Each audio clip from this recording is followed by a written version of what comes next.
Well, good evening and welcome here at the Diplomatic Academy, also here in the room and on live stream. This is the last session of our series, Current Issues. And I guess there could hardly be a more current issue than an issue which has been current for 74 years or 75 years almost. And it's a real pleasure to welcome the Commissioner General of UNRWA, Philippe Lazzarini. Please welcome Philippe Lazzarini.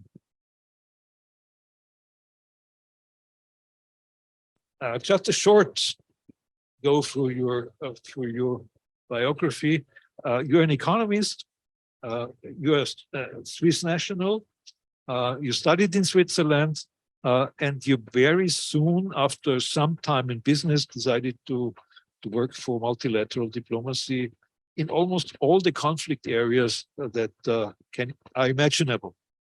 I'm not counting all of them, but you just said you were in South Sudan at the end of 1989 already.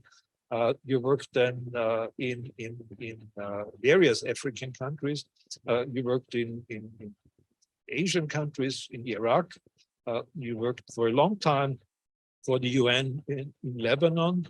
And now since 1st of April, 2020, you're Commissioner General and Under Secretary General at the UN for the United Nations Relief and Works Agency for Palestine refugees in the Near East. And Mr. Lazzarini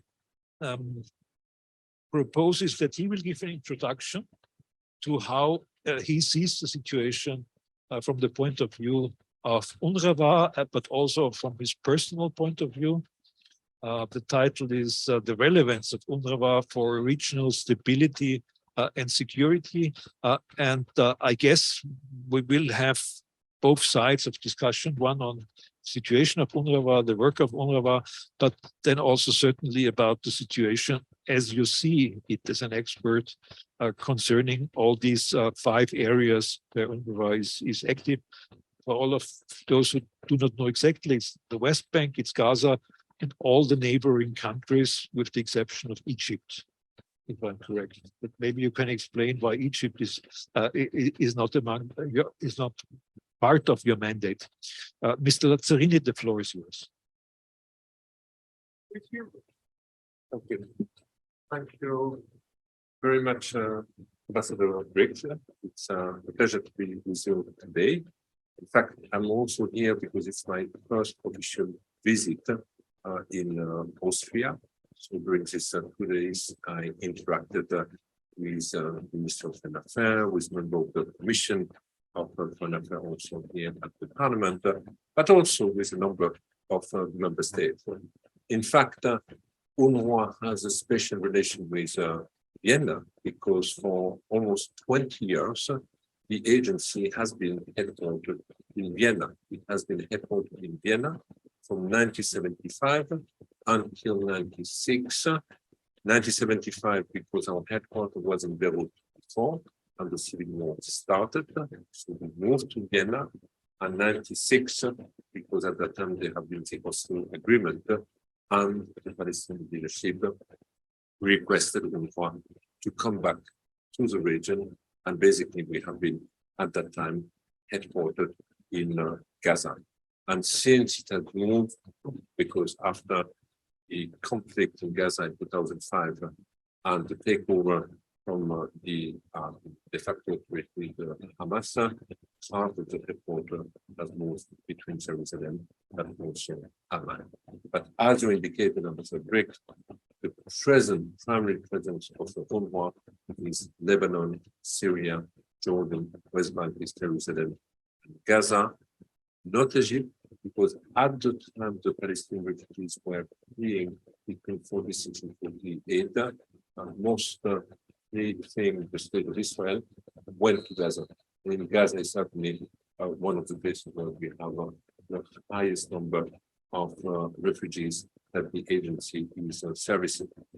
You have also said that this year, 74 years, which means that next year we will be marking the 75th of the organization. I keep telling colleagues there is very little to rejoice because UNRWA was created in 1949 as a temporary organization, as an organization which would provide critical services to the Palestinian refugees until the day there is a fair and lasting political solution. That also means that 75 years later, we still do not have a fair and lasting political solution, which means we are dealing with one of the longest lasting unresolved conflict of this modern time. Now, let me talk a little bit about UNRWA, just for you to understand why this agency is quite different than any other United Nations organization, and I would even say different from any other international NGO.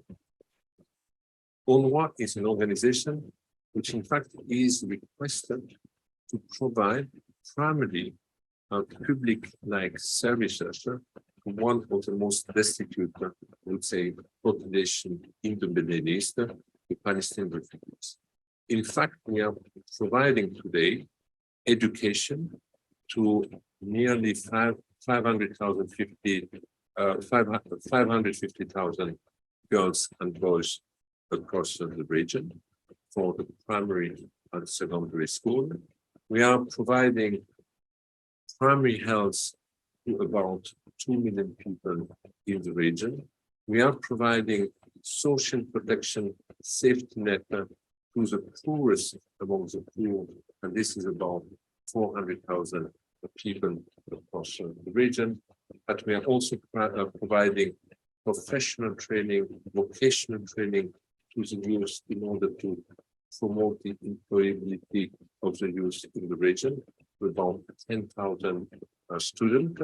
And we are also providing municipal services in the camp, such as a water pipe system or garbage collection.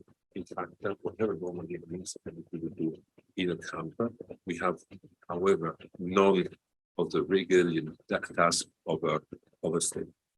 So, de facto, I describe our organization as being a kind of a Ministry of Education, Ministry of Primary Health, Ministry of Social Services, or Ministry of Municipal Services.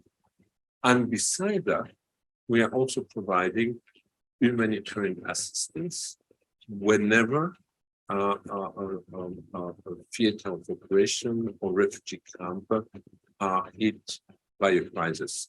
And we are in a region prone to crisis, multiple crises. Look at the war in Syria, the repeated conflict in Gaza, the situation in the West Bank, and also a cycle of violence in Lebanon. And when it comes to humanitarian assistance, we provide today about food assistance and cash assistance to about 2 million people, among them 1.2 million people in the Gaza Strip. Now, if we look at the situation across the region, 4 out of the 5 areas of operation of UNRWA are in crisis. If you look at, start with Lebanon. Lebanon is a country which recently has economically, financially, politically collapsed. There is a political vacuum. The country has defaulted. The poverty is skyrocketing. And in addition to this, the country is hosting more than 1 million refugees from Syria in the country as a direct impact of the conflict. And you have also an important Palestinian refugee presence. As a consequence of the financial economic crisis, basically the middle class of the country has disappeared. Most of the public services are becoming rare and precarious. State does not function the way it used to function. And we have, in this context, Palestinian refugees which already were living in extremely precarious situation, which today, I have to say, when you visit camp in Lebanon, you will encounter a lot of despair, a lot of distress, and among the youth, basically, everyone has only one aspiration, it's to leave the country by any means, including by taking the risk of crossing what we describe the death road through the sea. And this, unfortunately, has become more and more the reality of a number of people living in the camp in the Lebanon. Then you go to the neighboring country, you have Syria, a conflict which started in 2012, extraordinary, violent, destructive, has triggered massive displacement of population, millions of refugees in the neighboring country, but also millions of people who have been internally displaced, and you have kilometers of habitation almost everywhere, which have been completely destroyed. No exception for the Palestinian refugees. We have there about 500,000 Palestinian refugees before the conflict. Today we estimate about 400,000 plus 100,000 have certainly left the country in Turkey, possibly in Europe, also Lebanon and Jordan. And today we have among the ones who stayed in the country, 60% have been displaced for the second time. And this population today is entirely dependent on the assistance receiving from UNRWA. Many of them come also from camps which have been completely destroyed. Some of you might remember Yarmouk, which was an area where thousands of refugees were put up by the fighting, and basically this entire neighborhood of Damascus has been destroyed, and the camp in the country have also been destroyed. Then you go to the West Bank and Eastern Jerusalem. We have seen over the last 2 years an increase tension, incursion, confrontation, and 2022 has been the deadliest year, one of the deadliest years since the second Intifada in 2005. And this year again, there was almost no day or no other day without confrontation and incursion. And I have to say that the situation in the West Bank is also described of a kind of a despair, because there is a feeling among the youth that there is no real future or hope of improvement, a deep sense of hopelessness. Then you go to Gaza. Gaza is a place I keep describing it as a kind of humanitarian, man-made humanitarian welfare society. We have basically rendered an entire population dependent on international assistance. Because of the restriction, because of the blockade, because of the military conflict, you have today in the Gaza Strip 4 out of 5 people who completely depend on international food assistance. Basically, the World Food Program and the UNRWA provide food to 80% of the population, and the level of food assistance represents, let's say, 1 meal a day per person, 50% of the calorie need. In the region, you have, and you know, before the blockade, before all the restriction, and before the Hamas takeover, you had only 80,000 people who depended, who relied on food assistance. And today, it's 8% of the population. So significantly increased, and that's the reason why I say, in fact, it's a man-made artificial situation. In the region, you have also a place like Jordan. Jordan is not in crisis like the other field of operation, but it's also a country which has been severely hit by the COVID, by the economic crisis. We see more and more Palestinian in fact, having to use negative coding mechanism into camp just to ensure that this it is a negative coding mechanism. It's not anymore a daily life, but just to cope with the daily life. So UNRWA in reality now is considered by Palestinian refugees as their primary lifeline. UNRWA is an organization which primarily invests in the human development of the Palestinian refugees for more than 70 years. And I have to say that over these 70 years, they have been, I would say, important gain. We have graduated more than 2 million students in our schools. Whenever I travel abroad, I always find former alumni of UNRWA, people who had a successful career in the 50s, 60s. Many of the Palestinians, including the Palestinian refugees, were contributing to the prosperity of the region and the Gulf countries. And even today, despite all the difficulties, despite all the misery, despite all the despair and the distress, we continue to have success stories among young Palestinians who all of a sudden shine. Like recently, we had an engineer who studied in the school in UNRWA and joined the NASA and was part of the team who sent an helicopter to the moon. We have multiple examples of this nature. And each time we have such a success, of course, it is also part of the pride, not only of the family, but also for the community. And it's indicated that the sense of prospect and the sense of hope for a better future still can prevail. But I have to say it's becoming more and more difficult. You indicated, Ambassador, that I have been in and out also in the region.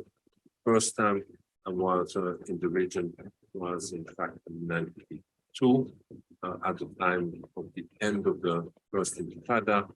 I was a young delegate of the international community of the Red Cross. I can tell you, despite the Intifada, despite the violence, it was a period full of hope.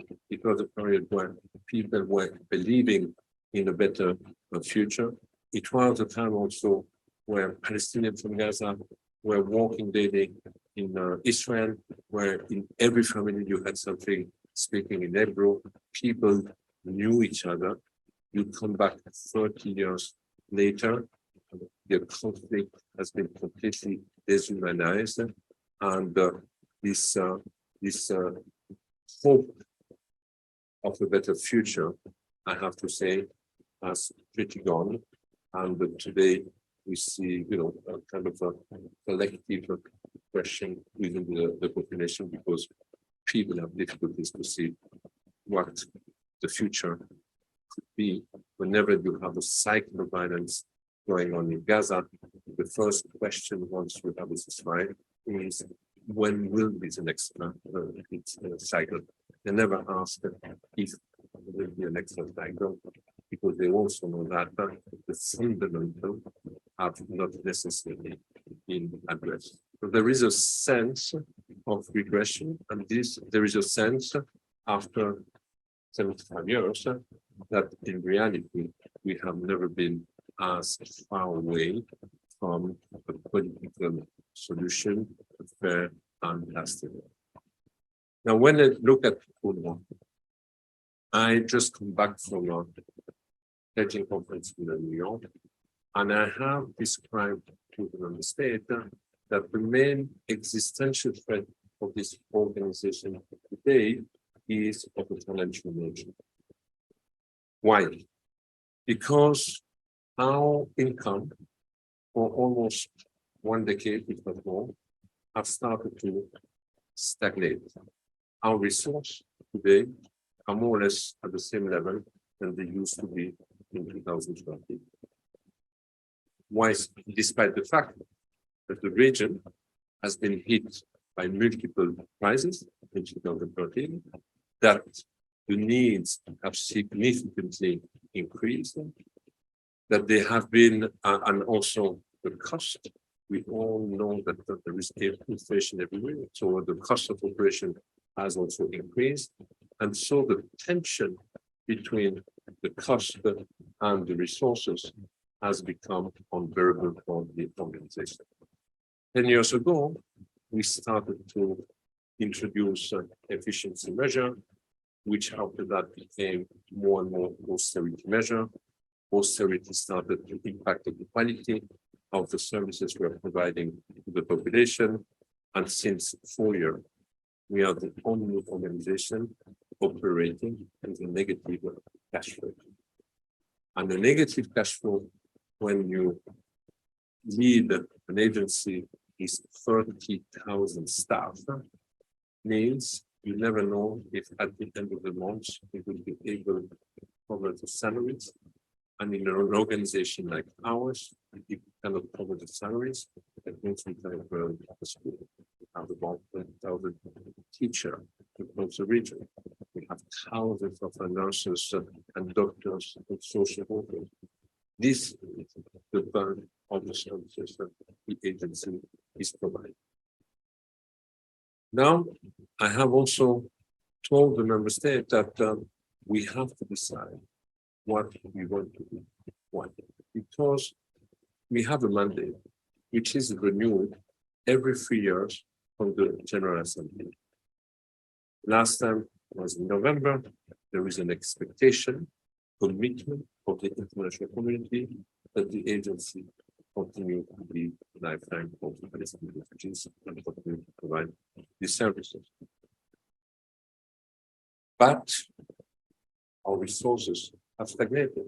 And the question is, why have they stagnated? And they have stagnated at the time the Israel-Palestinian conflict started to be different. At the time, the Israel-Palestinian conflict political process started to be stalled. It was also at the time where we observed new emerging regional political dynamic, new global dynamic. We saw also emerging some indifference. We saw competing also, I would say, a conflict. And we saw, an increasing multipolarized type of environment. And the agency also started to experience the fact that partners, member states, were not necessarily anymore as reliable as it used to be for 60 years. We have seen in 2018 the total disengagement of the US at the time of the previous administration. We have seen situations where, depending on the outcome of election and the positioning of a given government, they will either significantly decrease or increase their contribution to the organization. We have also seen over the last few years, despite the very strong rhetoric and political support, a disengagement of a number of Gulf countries, at least for a few years, to the extent that in 2021 they represented only 3% of our resources, while a few years before they represented 25% of our resources. At all this to say, partners, member states, donors have become less predictable, less reliable than they used to be, and this is also something the organization has to factor in. I have also told the member state recently that we are, as an agency, locked into a status quo, which is becoming more and more difficult to manage. It is becoming almost unbearable. It is almost leading the agency to an inflection point where the agency might, in fact, implode. And if we implode, what does it mean? That means in places like Gaza, we would all of a sudden be unable to provide education to nearly 300,000 girls and boys. That means we will not be able to continue to provide assistance or primary health care. But not only in Gaza, also in the rest of the region. And I do believe that it is in the collective interest of the country in the region and of the member states to have predictable UNRWA, a predictable agency, a predictable delivery of services, rather than to have to deal all of suddenly with a situation of vacuum. Then if there is a vacuum, the guess of anyone in this room, also my guess, you can just imagine what this would mean. Over the last few years, I have tried few tracks to bring sustainability to the agency. One track has been to promote a compact between member states and the organization. A compact is a mutual commitment. On one hand, we propose to them what is to be expected in the year to come of a modernized organization. And if this is what the member states expect, we expect them to be more predictable, to commit on a mid-year basis. And for that, we organized 3 years ago a conference in Brussels. The outcome was, we like your strategy, the blueprint for the year to come. There will be no increased commitment, or no one committed significantly increase. So the message after this conference was, we will be confronted to more of the same, and this tension between cost, needs, expectation, and resource available will become more and more unbearable. So at that time, I said, let's see if there are other avenues. And as you indicated, Ambassador, I also come from the UN system. Before being Commissioner General, was what we called in our jargon the UN resident coordinator, which means my task was to bring together all the UN development and humanitarian organizations in a given country to make sure that collectively we optimize the impact of our presence. So I say, let's see if yes or no, we can have more partnership, ask other agencies to help us to deliver some of the services. But this discussion has also reached very clearly its limit. It has created, I would say, a backlash in our ecosystem, because there was a feeling that in the absence of a political framework, a political process, that asking others to operate instead or even on our behalf might be perceived at the beginning of the dismantlement of the agency, and hence perceived as a weakening of the mandate, and hence perceived as a weakening of the future right to the Palestinian refugees, and hence fueling this feeling that the international community might turn its back on the political process. So the discussion on the partnership also showed this limit, like the discussion on the compact.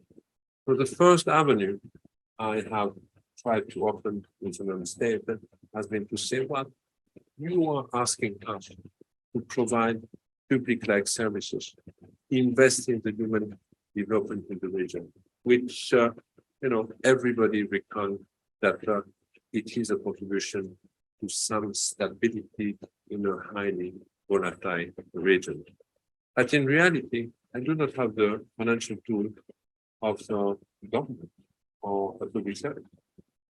I completely depend on voluntary contribution, which means on one hand, we are asked to provide public services, but we are funded like an NGO. Hence the discussion last year in New York among member states about can we yes not increase the compulsory, what we call in our jargon, the assessed contribution to UNRWA. Our deficit on a yearly basis basically is $150 million.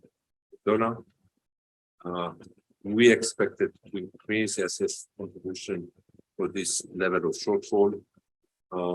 Clearly, we have reached only a small percentage of this objective, which means also this discussion has not led to the game changer we would have expected. And today, we are in a situation in which we have no idea what will happen after the month of September, because at the time we expect increased contribution to carry on our mandate. And again, here, just open the bracket, natural reaction of people would be to say, well, you have to leave this in your own resource, increase your spending. Problem is, we are not dealing with a normal humanitarian setting. How do you decide when you have nearly 600,000 children in your school, who should be the 20% of the children who leave the school if the resources are not being made available? It's an impossible choice. If, as Commissioner General, I would take this decision, obviously the community would not accept it and would reject it, and would also make it possible that any confirmation is done. Hence, it's important for collectively for the member states to be aware of what are the risks of an agency like ours operating in such a volatile region where there is no real alternative, where most of the member states consider the agency as being irreplaceable in the absence of a political solution. We have to overcome, I would say, this impossible tension which we have been locked in. And maybe just to conclude, maybe we'll get the relevant discussion after that. But I have warned that, now we will have the 75th years mark. Technically, the next symbolic milestone after 75 years is 100 years. If we haven't found a solution after 75 years, we will be able to find a solution, yes or no, after 100 years. 25 years is not very far away anymore. It is really time to generally reinvest in a peace process, and it is time also to generally rethink about what should be collective duty vis-a-vis the Palestinian peace in the future. Because if we do not have this conversation, we will just naturally sink. And I also believe that no one really wants this, and it is in the interest of no one, especially when you do. So, thank you.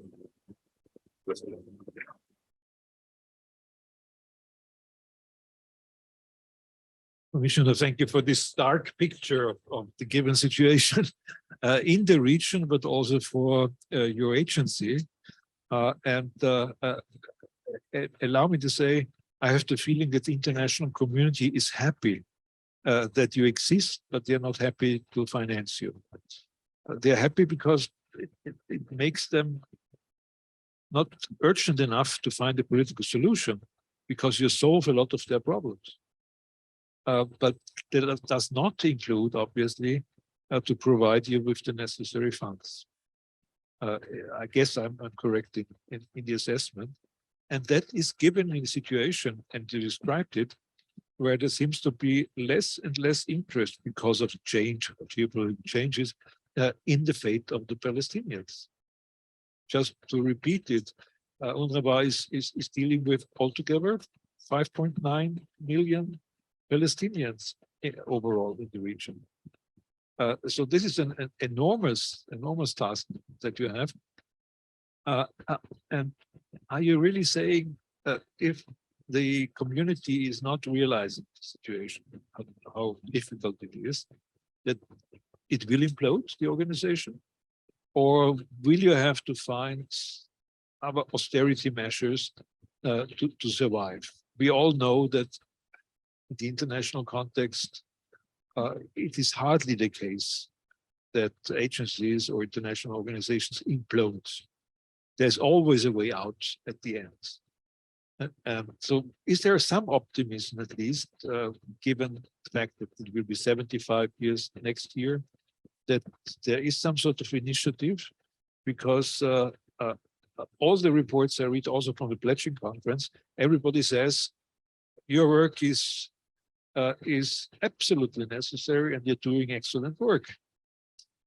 But at the same time, there is no increase in donations from most of the countries. By the way, Austria is not so bad in donating to, and we are also committed to the work of UNRWA. Have always been committed to the work of UNRWA. But as you said, it's so volatile, the situation. You mentioned the Gulf countries. You go to the Arab countries to convince them on many trips and travels. So where do you get your optimism? Because you have one of the most difficult jobs. I would never like to have your job. One of the most difficult jobs that there is in the UN system at the moment. Would you agree? I think many describe this as one of the most difficult job in the UN, and it's indeed not only a difficult job for me, it's a difficult job for all of my colleagues to operate in an environment like this one. But let's go back to this discrepancy between the, I would say, unwavered political support that we are receiving from the member states, and we see it whenever there is the renewal of the mandate. Very strong support. We can see it in the statement, basically, of most of the multilateral forum. We had recently the statement of the G7, the statement of the Arab League, the statement of the GCC, the statement of the OIC. Everybody in its statement talks about the importance, the relevance, and sometimes the irreplaceability of UNRWA in the absence of a proper political solution. But my call, when I went to the General Assembly in November, at the time at the Fourth Committee, was please make sure that we are not just rubber stamping the renewal of the mandate. It needs to be accompanied by genuine support and resource. Now, you're also right. People are used like to hear UNRWA to be in a financial, I would say, crisis.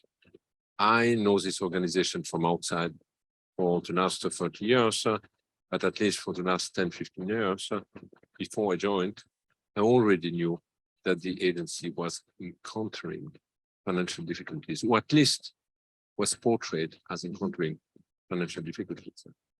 So there is a kind of a denial. There is a kind of, yes, we heard you, but you survived. And the message for me is to say, well, it's the first time ever that an agency is operating with a negative cash flow. Negative cash flow means that sometimes in the middle of the month, I do not know if yes or not, we will receive the necessary contribution to pay the salary at the end of the month. And here we talk about 30,000 people. I don't talk about 10, 20, or even 100 people. So we talk about something very massive. So my message is also to say, please don't take our resilience for given or our ability to muddle through as a given, because sooner or later, we will reach a tipping point. The question is, when will we reach it?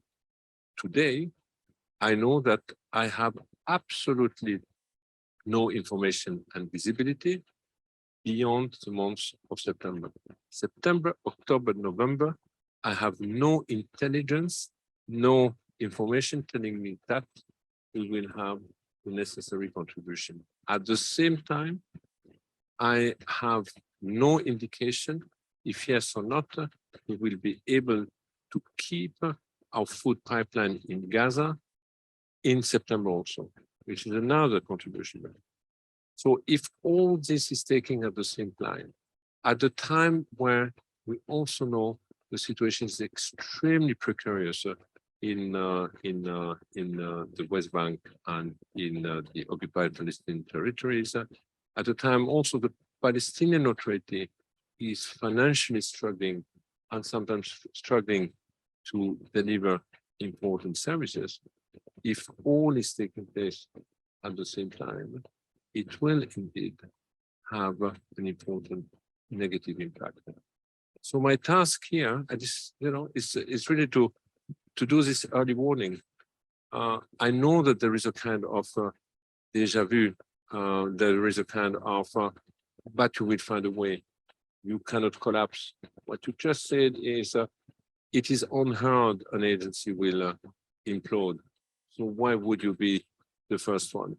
But let's just share with you a little anecdote. Before I took over this job as Commissioner General, I was the UN resident coordinator in Lebanon for 5 years. And in Lebanon, everybody was talking about reform, reform, reform. And if the country would not reform, the country would, collapse and implode.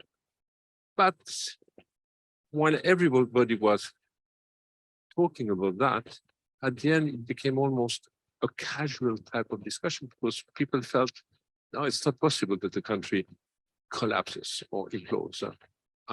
Maybe there is a kind of, miracle we are not all aware, or resilience we are totally unaware, which applies to the country. No one really knew when this would happen, but it has happened.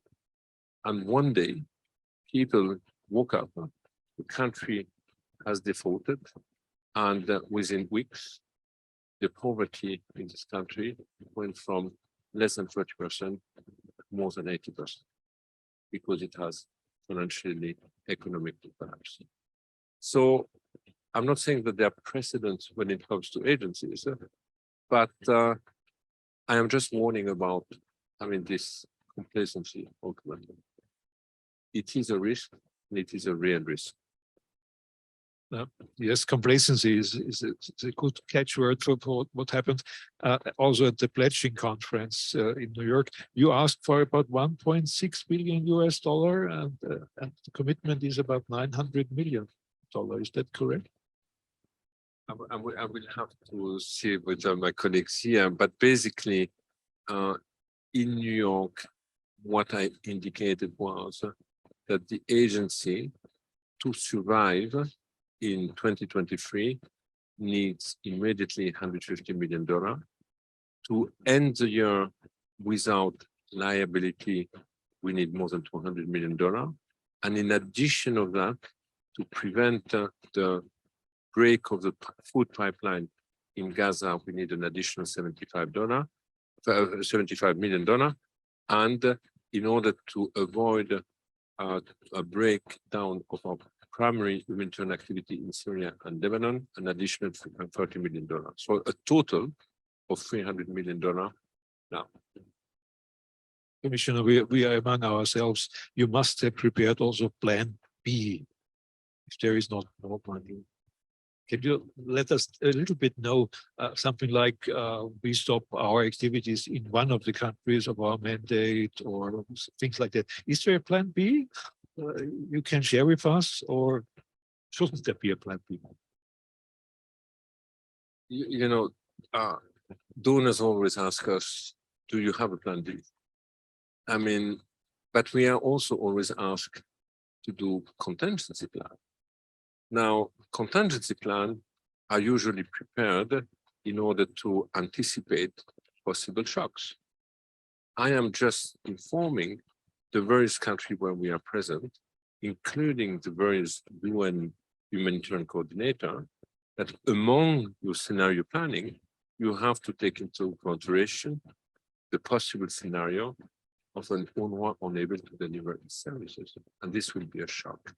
Now, question after that, who else would be able to step in at scale? And there are some activities for which there is no obvious answer today.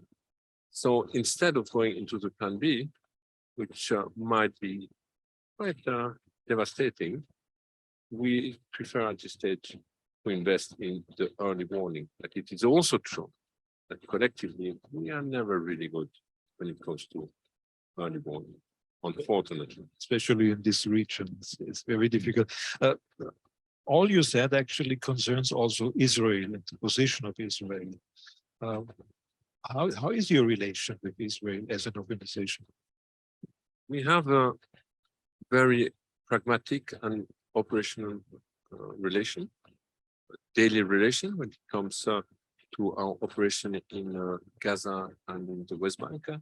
And we primarily engage with the security apparatus of the territories, which is called the COGAT in the region, and also with the Ministry of Foreign Affairs. Now, what I shared with you now, in terms of early warning, it's also something I have shared with the Israeli authority. And for those who are dealing with the situation, it's also a source of concern. When I mentioned before, it is in our collective interest to have a predictable UNRWA. It is also an interest of Israel. It's about stability in the region. But as you know, Israel is not really interested in a political solution, hasn't been for quite a long time. So you have to work with the assumption that there won't be a political solution in the near future. So that means with the mandate that you have, which includes that every new generation of refugees, Palestinian refugees, are also Palestinian refugees, your task will grow. On the one side, it will grow because I guess by now you have 5 or 6 generations already of refugees since 1948, I guess. 5, 6 possibly generations. And at the same time, you said you have migrants which leave the region. Can you give us some idea of whether you know some of the figures? How is this generational issue becoming actually a concern because it's the growing numbers? And on the other hand, the migrational issues. And that's something in Europe, there is a lot of concern that the number of migrants from the region, illegal migrants from the region will increase.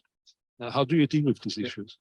Maybe just before, let me deconstruct 2 myths, in fact. UNRWA has registered, since its inception, 5.9 million Palestinian refugees.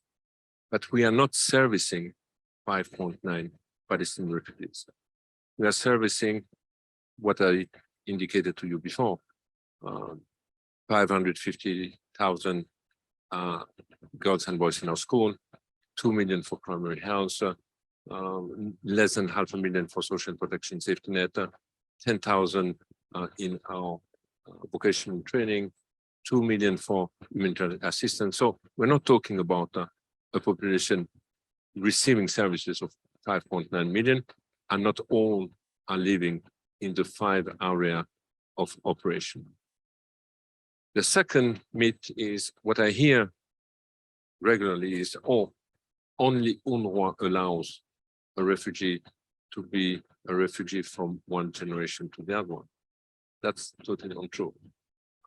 Based on international humanitarian law, you will continue to be a refugee if your refugee status has not been addressed. So look at the various refugee situations in the world. One of the longest lasting after the Palestinian refugees is the Western Sahara for about 50 years. Afghanistan is now nearly 40 years. Somalia is much more than 30 years. And near in the region already with the Syrian, we are talking about the second generation. Now, what is true is that there is a pressure on migration, which is very new when it comes to the Palestinian refugees. But over the last year, we have seen more and more pressure, mainly coming from the camps in Lebanon, and pressure also of people coming from Gaza, trying to tempt their chance to go to Europe. Also, trying to use this deadly road.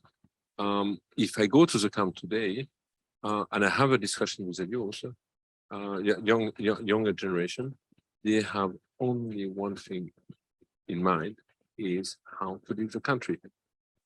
They are not interested anymore to stay where they are. The living conditions are far too miserable, and there is far too little prospect where they are, depending on them. There is a high level of hopelessness prevailing, which is also pushing the people to try to leave.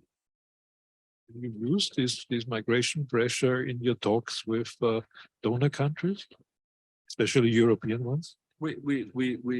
This is part of the risk we are also describing.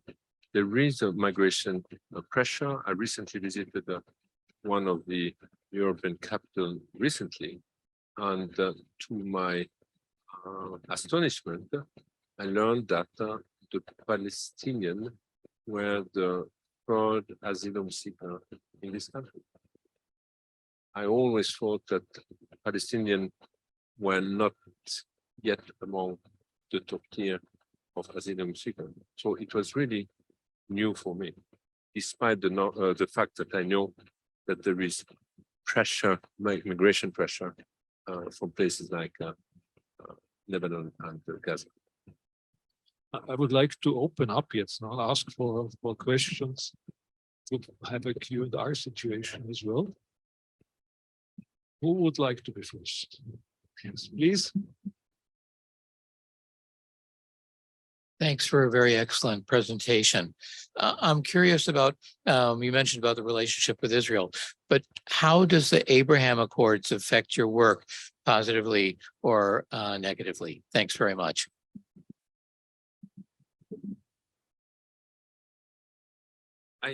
I wouldn't say it has really impacted the work of UNRWA per se. I mean, one observation in the region is that the Abraham Accord has not yet benefited to the Palestinian in general. But if the question is, how has it impacted the agency? I cannot see any direct impact. There might have been one or two impact regarding, support or contribution to the agency. But for the countries who have who are part of the Abraham Accord, I constantly remind that, you can be part, and this is a development to be part of the Abraham Accord, but it does not mean that being part of the Abraham Accord, you cannot support an agency like UNRWA. Look at Europe or the United States. They are very close partner to the state of Israel, but they're also very strong supporter to UNRWA, and they're also a strong supporter to the two-state solution. So there should be absolutely no contradiction with this. But the general feeling is that the Arab countries want to improve their relations with Israel and have less interest in the Palestinian cause than they used to have. Would you agree? I would be much more nuanced with this. And I would really go from one country to the other one. For the time being, through the Arab League or bilateral statement or statement at the Security Council or statement at the General Assembly, the political support is still here. After that, the political support might also be impacted by bilateral issue between some country and the Palestinian Authority, or some of the country and the Israeli government. And I have to say that even over the last few years, even after the Abraham Accord, this has also evolved. So I would really go from one country to the other one. I wouldn't generalize. Questions? Yes, please. Hello, my name is Anna, and I'm a student here at Diplomatic Academy. You mentioned asylum, and I had the pleasure to work for UNHCR in Georgia, and we had Palestinian refugees. And there was a constant problem that their status was not recognized automatically whenever they leave this area and enter the countries like, for example, Georgia and other European countries as well. And I remember we were pushing this ipso facto recognition of the status that as long as they have this confirmation from UNRWA that they are ipso facto recognized as refugees. But UNHCR was not very much happy with this proposal. And my question, this is the situation left 2 years ago. And I was wondering if you have any communication with UNHCR, how to proceed further with those such kind of cases, because I guess back then it was a massive challenge. Thank you. You're right. It is a challenge, and it is true that the Palestinian refugees, when he or she arrive in a country, seems to be dealt in a different way. Having said that, our legal department and protection department works very closely for some individual cases with UNHCR. We do. Now, each case has its own specificity. Now, we have also to be aware that one difference, or the major difference between UNHCR and UNRWA is that UNHCR is promoting durable solution. And by promoting durable solution, what does it mean? It means promoting either resettlement, either integration, either return. The bulk of the durable solution is return for UNHCR.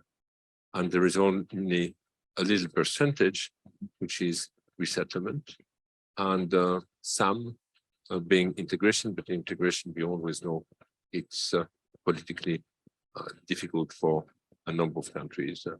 And hence, refugees in neighboring country can remain refugees from one generation to another one for a long time, as we have seen in a number of countries. Whereas UNRWA does not have the mandate to promote durable solution. UNRWA has a mandate to promote protection and assistance until the day there is a political solution. And once there is a political solution, final political solution will also resolve the final status of the refugee. But meanwhile, there have been migration pressure, and there have been people who have gone to Europe. And after that, these cases are dealt individually, and each time in the determination, the question is, was UNRWA, yes or not, in a position to continue to provide the necessary protection? And if the conclusion is, no, UNRWA was not in a position anymore to provide the necessary protection, that's where some cases have been determined, have been accepted in some of the European jurisdictions. You opened Pandora's box by mentioning integration and resettlement of refugees. And you said it's not your mandate, because your mandate is to keep the status of the refugee as long as there are refugees alive. But it's now 74 years, and integration is sometimes happening. Resettlement is sometimes happening, not with your support. But there are people who say, what you are doing is you keep people in camps for a long time. And it might be, integration might be, after so many years, a better strategy. What would you say? No, I disagree. First of all, it's like when you go in a conflict situation and you start to blame the humanitarian to provide humanitarian assistance and to mitigate the suffering for being responsible to perpetuate the conflict. I mean, if we are in the situation in which we are today, it's because of the absence of a political solution. Nothing else. That's the primary reason. Now, UNRWA is not keeping people in the camp. We have so many successes. When I travel, for example, most of the Palestinian ambassadors I meet have been former alumni of UNRWA school, have been refugees. We haven't kept them in the camp. In most of the country I go, I will find a diaspora where people proudly say, I went through your school. They have succeeded to become self-reliant, successful, and socially, economically integrate also in the countries where they decided to go. So there is no perpetuation of trying to keep the people in the camp, but in the camp, we are providing critical services that the refugees would not necessarily find anywhere else. Look at a country like Lebanon. The integration or inclusion has been made impossible, extremely difficult because of a number of barriers in the country. And these barriers have been put in place because of the nature of the country, the sectarian country, and the origin of the refugees. And it's also a country where, for example, you know, there have never been a census since 32. So the demographic balance has become so politically sensitive that it has made the inclusion even more difficult. But UNRWA is certainly not the one to blame to invest in the future and in the education of the young Palestinians. Questions, please. Yes, please. Thank you very much. My name is Chiara Futter. I'm also a student at the A. My question is, I've read in The Economist that the Palestinians are getting more radical, especially as the PA is getting weaker. What are you saying about this? Is this going to affect your work in West Bank and Gaza? And yeah, thank you. You know, any situation where people are disenfranchised, where basically you have no job opportunity, your movement is restricted, you basically don't see any kind of future type of environment, which are definitely conducive to the situation you just described. I also do believe that part of the increased, I would say, anger, sense of hopelessness, a lot of rage also, a lot of distress, despair, is fueling the situation. So I would agree with your statement, but this is the reason why it is so important to invest not only in the education, but in job opportunities. We as an organization, we are looking more and more on how can we scale up our vocational training and make sure that the training we are providing matches also the need of the labor market in the region, either in the country where the training is provided or in the broader region. In the broader region, you have ambitious economic plan of number of countries. Go to the Gulf. A lot is moving. They need a lot of manpower also. They are looking for expertise. Can we, yes or not, provide some of this expertise and provide a better prospect and provide a better future? If you have the belief of a better future, you won't be tempted to be part of the cycle you described. It concerns one of your major areas where you have to talk actually about that you're not a political institution, but you are neutral. In all your material, one finds that your neutrality, and you're proud of that. But are you neutral in such a situation? You are pro-Palestinian. That is your part, that is your mandate, to be pro-Palestinian. So why do you have always to carry this sign of being a neutral institution? We are a United Nations organization, and we abide to UN principle. And this is basically what we're expecting. Now, our mandate is a specific mandate. You know, the High Commissioner for Refugees is here to promote protection and assistance to refugees. UNICEF to provide protection and assistance to children. We are asked to provide protection and assistance to Palestinian refugees. So I don't even know where the word neutrality in this equation would fit. We focus on our mandate. We focus on what we are expected to do.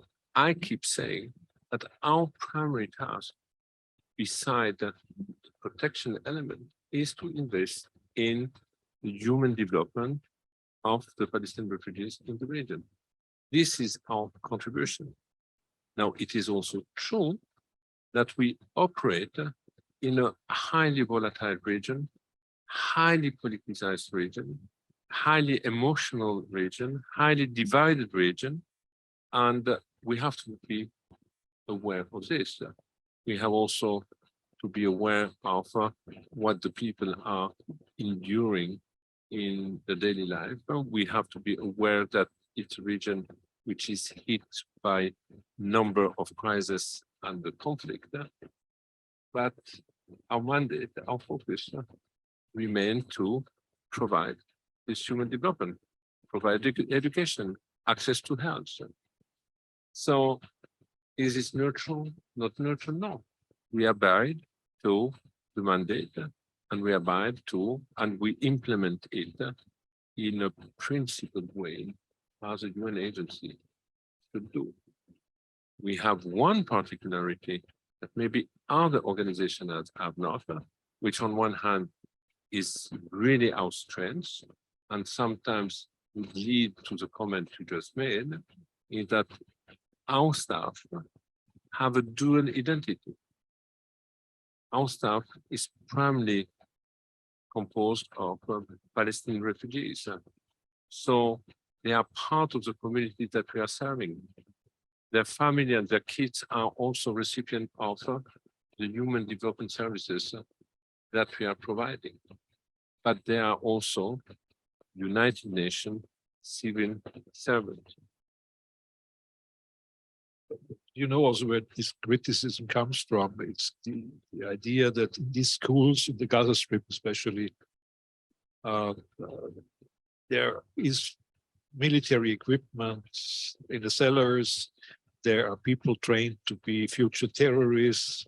Then you are criticized for the school book contents of the school books. So you're always challenged from the political side on your work. And I know how difficult this is, especially the school book issue, which follows you for years and years. And in spite of all the commissions and attempts you have made, it's still there. Listen, I keep saying that we do not operate in a no-risk environment. It's impossible in the type of environment in which we evolve.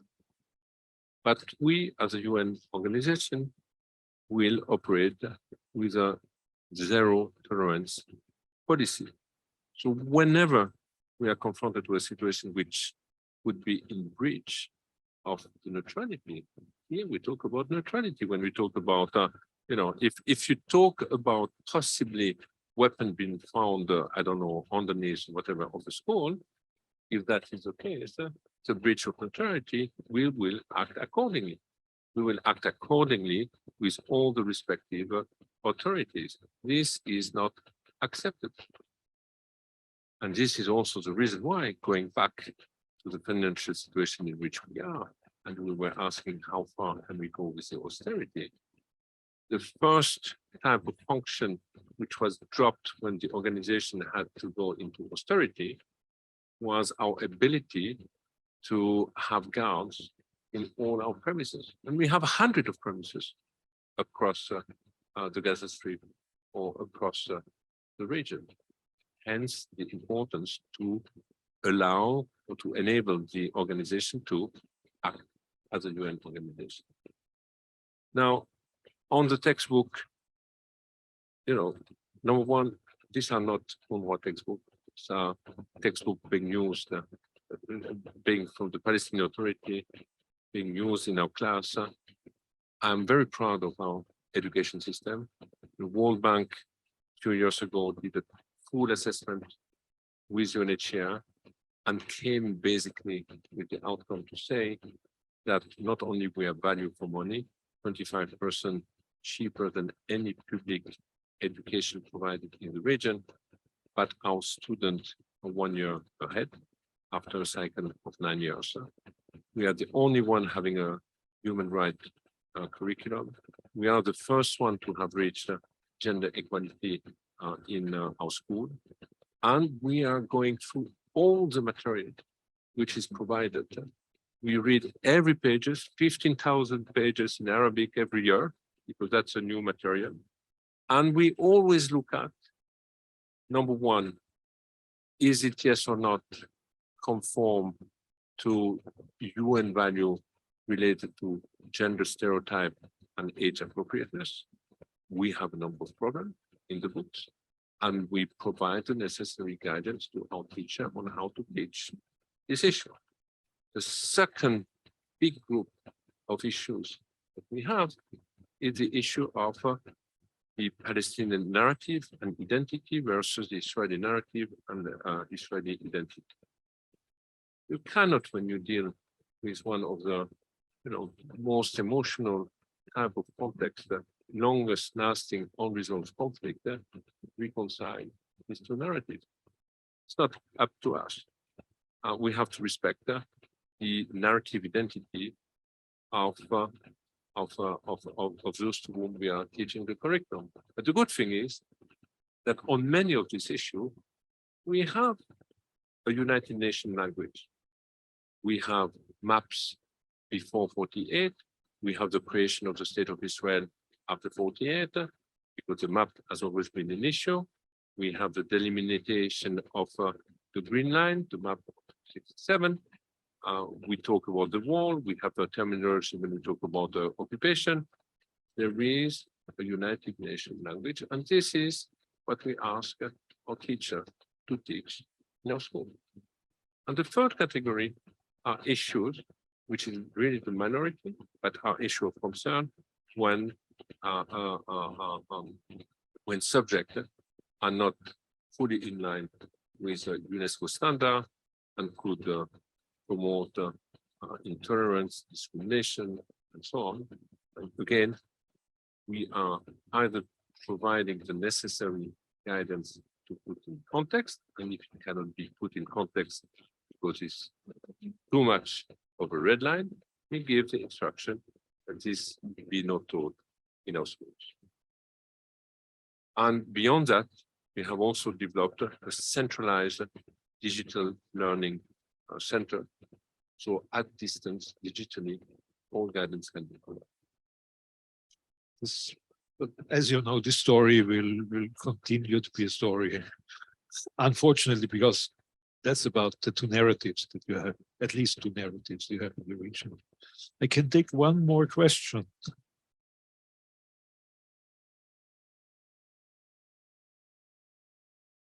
Yes, please.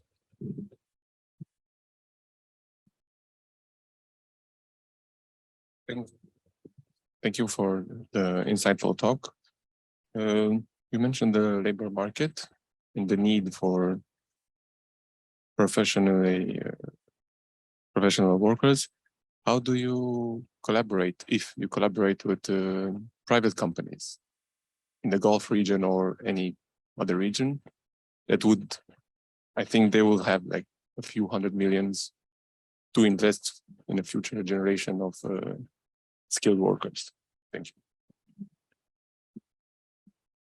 Thank you. This is definitely part of my discussion whenever I go to the Gulf country. And it was also part of my discussion when I was in Vienna and engaged with the OPEC fund, for example. And I truly believe that this is an area where we should focus much more in the future. And I really would like to take on board countries of the region, but also the broader donor base. We had nice successes recently. I give the example of a company which has been incubated by UNRWA called Gaza Gateway, which later on has been supported by the World Bank, which basically developed IT solution for a number of multinationals. And they have started with few people, with microfinance grant provided by the agency. And today, there are more than 150 consultants working with them, and they have open a presence in the West Bank, and they are looking at broadening their base.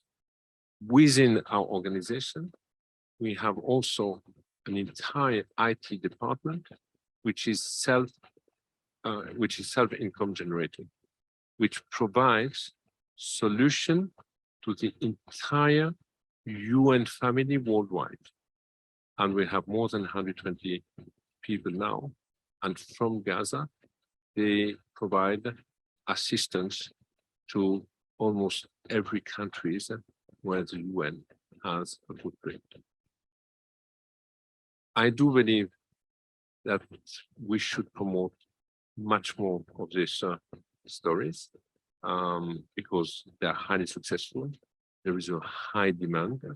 And I think, and we have made also a priority for the organization, we are focusing more and more into the digital transformation, not only in the way we provide our services, but also to make sure that the Palestinian refugees are not missing the train of digitization.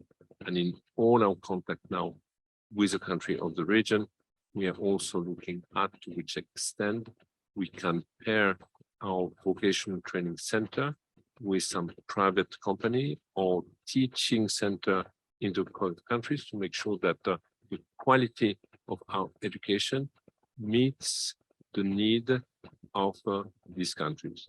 And there is a big, I think there is a huge potential. Well, I guess we made a big round of different things, discussing different things. We couldn't talk about your microfinance grants, which I think is a real success and very important for the future also of young Palestinians. But overall, my feeling is that your state-like services are needed. And you said in one interview, I guess a year ago or so, that you would want that UNRWA can be dissolved. Because that would mean there is a political solution. Let's hope with Mr. Lazzarini that it is before 25 years, before it's 100 years of UNRWA, and that it stays true that this is a temporary agency. And we wish you all the best for this hard work, because it's not only the work on the ground for your people, but it's the work with donors who think that you should provide more with less input. These sort of things happen, even to a director of a diplomatic academy. But on your level, it's much more important that this sort of cycle, more services with less money, can be broken. We wish you all the best, and give a round of applause to Mr. Lazzarini.